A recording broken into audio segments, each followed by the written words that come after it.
Welcome to the webinar on Teams and Teaming. My name is Emily Kresiak. Through Word Farmers Associates, I am working on several research and development projects for the University of Dayton School of Education and Health Sciences Grant Center, including the Ohio Partnership for Excellence in Paraprofessional Preparation. In the past, educators practiced in isolation with very few opportunities for collaboration. Teachers, paraprofessionals, and even principals felt isolated, and they had limited opportunities to learn from one another. Teachers, in fact, made most instructional decisions on their own, closing their classroom doors and doing what they thought made the most sense.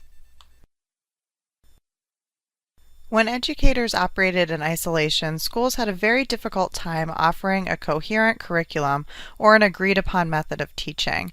I remember talking with a new principal who told me that each of his 5th grade through 8th grade middle school teachers was using a math book from a different math series, and the teachers rarely talked to one another about what or how they were teaching.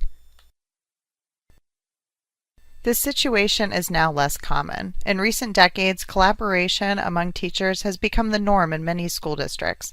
With strong research support from studies of all types of organizations, school districts are increasingly using teams of educators to solve instructional problems and implement improvements. Not all teacher teams, however, contribute to improved teaching and learning. For instance, if the teacher teams at a particular school hope to improve all students' learning, but they fail to focus on instruction, instead focusing on other matters, such as school policies or extracurricular activities, the teams are unlikely to achieve what they hope. Teacher teams are much more likely to contribute to improved teaching and learning if they keep that aim as their main focus. It also helps if they use a structured process for reviewing information, making decisions about instruction, implementing instructional changes, and monitoring the effects of the instructional approaches they implement. Work on an instructional team also allows all of the team's educators to share their insights and ideas. This sort of sharing allows them to learn from one another. Over time, instructional teams establish unwritten rules for doing things in particular ways. These unwritten rules are called norms of practice, and they help make instructional decision-making easier because they keep teams from having to reinvent new practices every time they meet. Some important norms of instructional practice are: 1. Giving students multiple ways to learn content. 2. Checking frequently to see if students are learning. And 3. Using data about students' learning to evaluate the effectiveness of teaching. In Ohio schools, teaming represents a major part of the overall educational improvement strategy. The diagram on the slide shows how a district's teams should be linked. At the district level, with the broadest focus, is the District Leadership Team, or DLT. This team reviews achievement data and other relevant information in order to identify district-wide and building-by-building needs. A team at each school, known as the Building Leadership Team, or BLT, works to ensure that school-level strategies and resources address the priorities of the district. The BLT works in league with smaller teams, whose members primarily are teachers. These teacher-based teams, or TBTs, monitor students' performance, select and implement promising strategies, evaluate the effectiveness of those strategies, and provide relevant support to teachers. Ongoing communication between the TBTs and the BLT helps them keep their work focused on the same goals and strategies, and ongoing communication between a district's BLTs and its DLT helps maintain focus and coherence district-wide. Collaboration within and across teams depends on educators' concerted efforts to communicate clearly, fully, carefully, and with respect. In fact, collaboration works only when we respect our partners. One basis for respect is a clear understanding of what our colleagues know and are able to do. For example, if a team includes 4 teachers and 2 paraprofessionals, everyone on the team should know something about all 6 educators' areas of strength and weakness. For example, one teacher might have a particular talent for creating lessons that fit with the principles of universal design for learning. One of the parapros might have a lot of experience with positive behavior supports, and another might be good at collecting data on students' on-task behavior. But 3 of the teachers might be brand new. Their recent experience as candidates in teacher preparation programs makes them familiar with up-to-date ideas, but their lack of practical experience puts them at a disadvantage.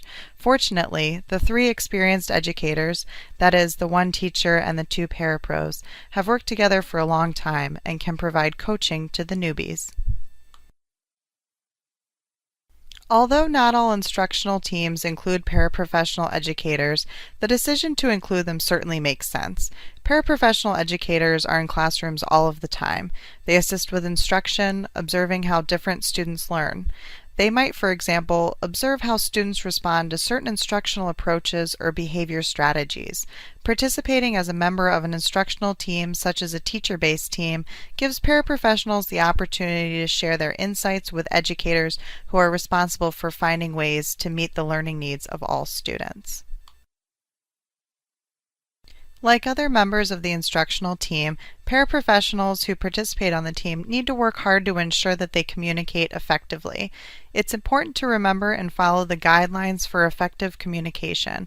These guidelines tell team members to be trustworthy, listen attentively, allow everyone on the team to contribute to discussions, share ideas clearly, honor promises to use particular instructional approaches in the ways the team specifies, and assess and approve their own effectiveness. In addition to these practices, team participation improves when team members treat their work with particular dispositions. Most important among these are openness to multiple perspectives, generosity, humility, flexibility, and dependability. It's also important to remember that even the most effective instructional team functions within a larger system of teams. Although instructional teams can make some very important decisions, they don't make all of the decisions. In fact, teams need to be open to the recommendations of other educators in their schools and districts. In some schools, the educators on more than one TBT might work with the same student. For instance, in a high school, both the Math and the English Language Arts TBT might work with a student with disabilities who is included in general education math and English Language Arts classes. Educators on the English Language Arts TBT ought to be receptive to insights about the student that are shared by members of the Math TBT and vice versa. Representatives of the building leadership team may also share views about what educators in one or more of the school's TBTs ought to be doing to help students learn. Other educators who may share relevant insights include instructional coaches, principals, curriculum directors, and school improvement consultants. As this webinar suggests, the planning, delivery, and monitoring of instruction all improve when instructional teams work on these activities together. Paraprofessionals can participate as valuable members of these teams when schools give them that opportunity.